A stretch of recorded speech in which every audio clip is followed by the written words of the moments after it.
जिया काके जिया कि लाग जाई तो जी दुल्हा अको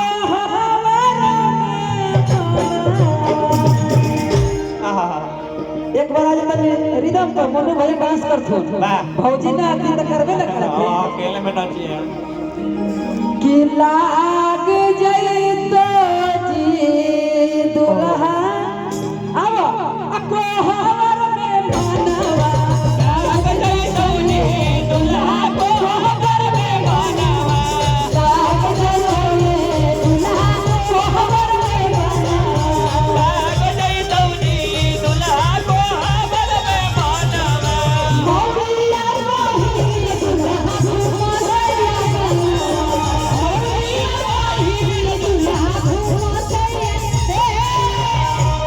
हम तो मगई गाते नहीं है, मुझे पता भी नहीं। ये पारंपरिक गीत है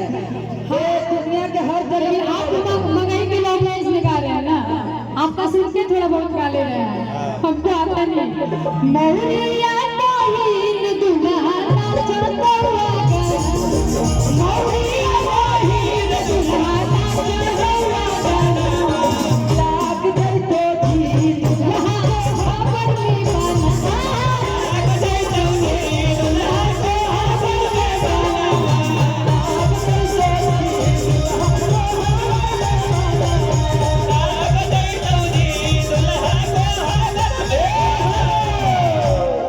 कि मारिया तो हई लरिया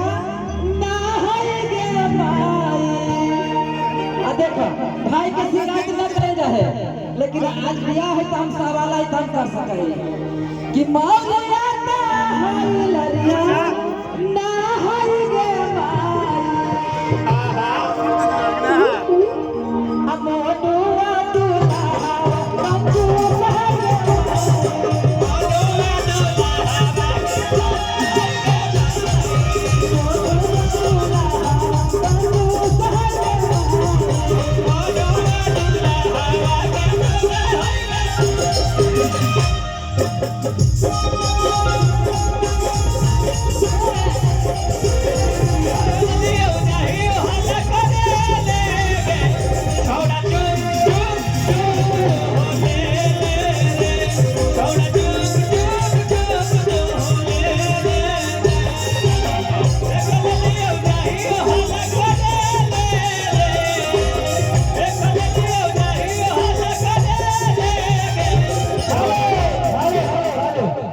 हमारे अक्षरा जी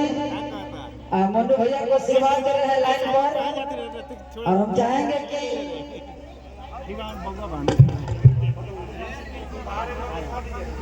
और अभी हमारे साथ जो अक्षरा मैम आने वाली थी यानी कि अक्षरा सिंह